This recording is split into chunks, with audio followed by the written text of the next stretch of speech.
Hello hi అండి, welcome back to my channel Sravanthi Narla cooking recipes. ఈరోజు recipe వచ్చేసి simple and tasty onion masala కర్రీని అయితే చూపించబోతున్నాను. ఫస్ట్ ఆఫ్ ఆల్ వీడియో ప్రాసెస్లోకి అయితే వెళ్ళిపోదాం. ఇక్కడ ముందుగా స్టవ్ ఆన్ చేసి నాన్స్టిక్ కడాయిలో 3 టేబుల్ స్పూన్ ఆయిల్ అయితే వేసేసుకోవాలి. ఇలా ఆయిల్ హీట్ అయిన తర్వాత మనం సన్నగా పొడుగా కట్ చేసుకున్న ఆనియన్స్ అన్ని ఇందులో వేసేసి ఆయిల్ ఒక 50% వరకు మనం ఫ్రై చేసుకోవాలి. జస్ట్ 50% వరకే మనం ఆయిల్లో మంచిగా ఫ్రై చేసుకున్న తర్వాత ఇప్పుడు స్టవ్ ఆఫ్ చేసి ప్లేట్లోకి తీసేసుకోవాలి.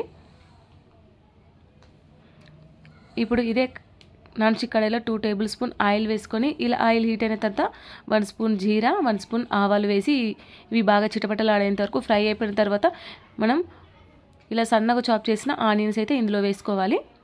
ఈ ఆనియన్స్ మంచిగా గోల్డెన్ కలర్లో దగ్గర పడేంత వరకు ఫ్రై చేసుకోవాలి. ఇలా మంచిగా మనకు ఫ్రై అయిపోయిన తర్వాత ఇందులో 2 టమాటాలని కట్ చేసుకొని ప్యూరీలాగా తీసుకొని ఈ విధంగా ప్యూరీ అయితే ఇందులో వేసేసేయాలి.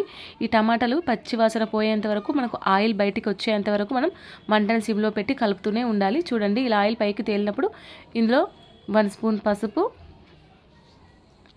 1/2 స్పూన్ అల్లం వెల్లుల్లి పేస్ట్ వేసేసి ఈ అల్లం వెల్లుల్లి పేస్ట్ కూడా అందులో బాగా మిక్స్ అయ్యేంత వరకు పచ్చి వాసన పోయేంత వరకు మనం కలుపుతూనే ఉండాలి. ఇప్పుడు ఇలా మంచిగా కలుపుకున్న తర్వాత ఇందులో రుచికి సరిపడా సాల్టు, ఇందులో ఒక 2 స్పూన్స్ వరకు చిల్లీ పౌడర్, 1 స్పూన్ జీరా పౌడర్, 1 స్పూన్ ధనియా పౌడర్, 1 స్పూన్ గరం మసాలా వేసేసి ఈ మసాలా అంతా ఆ పేస్ట్కి పట్టే విధంగా మనం మంచిగా కలుపుకోవాలి. ఇలా మంచిగా కలుపుకున్న తర్వాత ఇప్పుడు ఇందులో ఒక 3 స్పూన్ కర్డ్ అయితే వేసుకోవాలి. పెరుగు, ఈ పెరుగు కూడా అందులో మంచిగా మసాలాకి పట్టే విధంగా మనం కలుపుతూ ఉండాలి.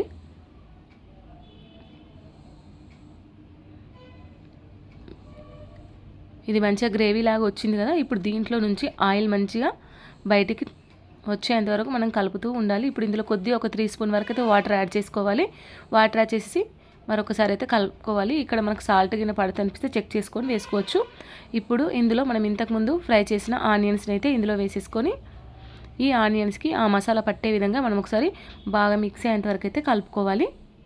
మన ఇంట్లో ఏం వెజిటేబుల్స్ లేనప్పుడు అప్పటికప్పుడు జస్ట్ 5 మినిట్స్లో ఈ ఆనియన్ మసాలా కర్రీని అయితే ట్రై చేయండి, చాలా బాగుంటుంది చపాతీలోకి అయితే. ఇప్పుడు ఇలా కలుపుకొని మూత పెట్టేసేయాలి ఒక 10 నిమిషాల వరకు. 10 నిమిషాల తర్వాత మూత తీసి చూస్తే పర్ఫెక్ట్గా మనకు ఆనియన్ సబ్జీ కర్రీ అయితే రెడీ అయిపోయింది. ఇలా ఆయిల్ పైకి తేలిన తర్వాత స్టవ్ ఆఫ్ చేసి పైనుండి కొత్తిమీర చల్లుకొని వేడివేడిగా చపాతీలోకి తింటే చాలా బాగుంటుంది.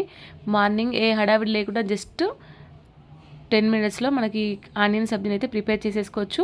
మన ఇంట్లో ఏం వెజిటేబుల్స్ లేనప్పుడు కూడా ఈ కర్రీని అయితే ట్రై చేయండి. ఈ వీడియో కనుక నచ్చినట్టయితే లైక్ చేయండి, షేర్ చేయండి, కామెంట్ చేయండి. మీరు చేసిన తర్వాత ఏమనిపించిందో మంచి ఫీడ్బ్యాక్ అయితే ఇవ్వండి.